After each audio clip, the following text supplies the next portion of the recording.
bet if you ask anybody who has a uterus, the first time they got their period, they can remember. They can remember where they were, who they were with, and at what age they got it. I was at home, and all of a sudden this feeling came of, I need to run to the bathroom. So I go to the bathroom, I pull down my pants, and I just see a mess, and I think, what's happening? I was in 5th grade at the time, so we were just shown the Let's Talk About Puberty video. But of course I don't remember anything because the outdated video and the diagrams were just so overwhelming. So in my moment of panic, all I remember was fallopian tubes. That was it. I just remembered the anatomy. So I did what I do best. I panicked. I went to my sister, who's 2 years older than me, and I explained to her the situation. She just looked mortified. She hadn't gotten hers yet. So we did what we both do best. We panicked. See, at this point in the story, I would have gone to my mom, but she was away on a business trip. So I had to go to my dad. Yeah. I go down the stairs to the kitchen where he was sitting, and I say, Papa, something's happened. And he simply responds, what did you break? And I say, no, Papa, nothing. And again, I have to explain the whole situation over again. His face went stark white, and we were both staring at each other, and we were so uncomfortable, we just didn't know what to do. We got over the initial embarrassment, and we realized I needed pads. So we take a family trip to the supermarket, and that's when it hit us. The aisle.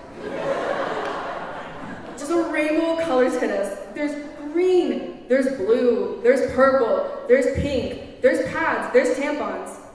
We're overwhelmed. We ended up picking the purple pads because purple's my favorite color. We buy them, and we do the drive of shame home. And that's when I had to put it on. There's a lot of logistics involved. There's not really a picture on the box. There's no instructions. Let me tell you, in that moment, I wish IKEA sold pads. I was in need of a good set of instructions. I figure out how to put it on. I don't know how well. I go out, my dad nervously asks me, how are you doing? And I say, okay. And that was that. We went on with our lives like nothing had happened. Middle school came, and my friends got their period one by one, and they all stepped up to womanhood. But to this day, I still remember that feeling of shame over the whole situation. That loss of innocence, and that feeling of isolation still haunts me when I think about my period. I wasn't comfortable talking about my menstrual cycle from day one, and I could sense that my friends and my peers also felt the same way. We didn't talk about it like every other topic in our lives. You know, like music, books, and clothes. We would keep the topic hush, or we wouldn't talk about it altogether. I mean, I can say now that I'm perfectly fine about talking about it. But back then it was weird, it was different. We didn't talk about it, that way. So as we went through the process of puberty separately, I learned that we did little things when we were on our period to hide, to keep it as discreet as possible. For instance, number 1, we would hold our tampons and our pads in our pocket, or we'd shove them down our sleeves on our way to the bathroom. Number 2, instead of even saying the word period, we would just whisper it, or we would make that face of, I'm on my period, or we would just say stupid phrases like that time of the month. And number 3, we would talk about our period like we were talking about sex. We would sexualize it because that was the way we were taught. And as time went on, all these little things we did accumulated to this big pile, and this big pile is what we're left with now.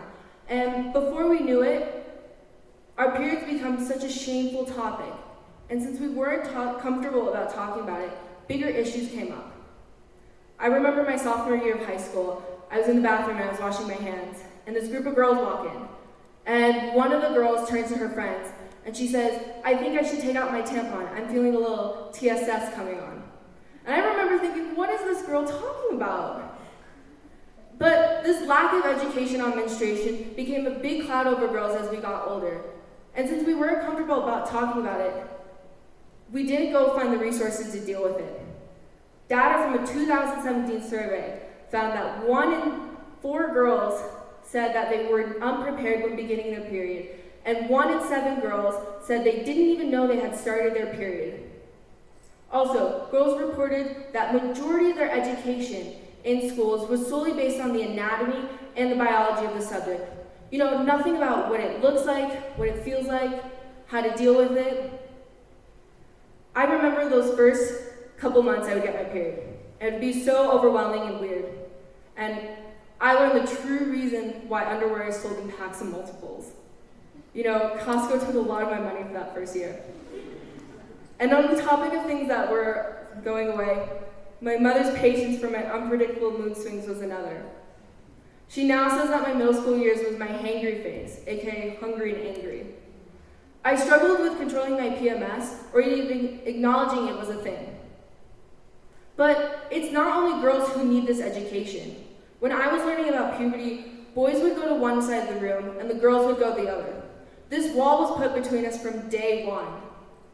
A report from the Body Forum company that specialized in menstrual education found that 94% of boys said they didn't know the basic fact about menstrual education, 34% that they found the topic embarrassing, and 42% that they found it awkward. Also, majority of the education out there in schools today doesn't address information for non-binary, intersex, or transgender individuals. It's really scary not knowing what's happening to your body. But it's so real for the majority of the people in the world. I can say now that I'm really proud about having my period, but it was just so overwhelming when I would first get it.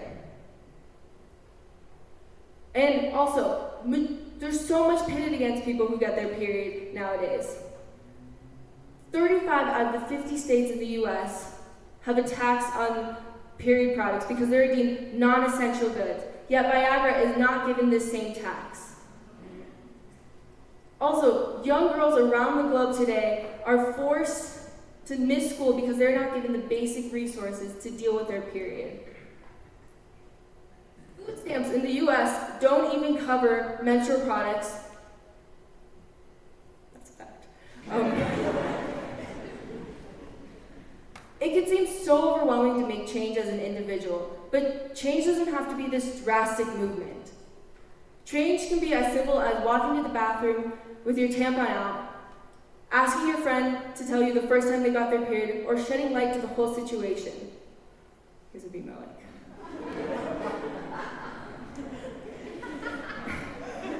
Menstrual taboo is so normal in our society today. Periods are a routine that happens so naturally to everybody, and it should be treated like every other routine in our lives. Our periods aren't shameful, period.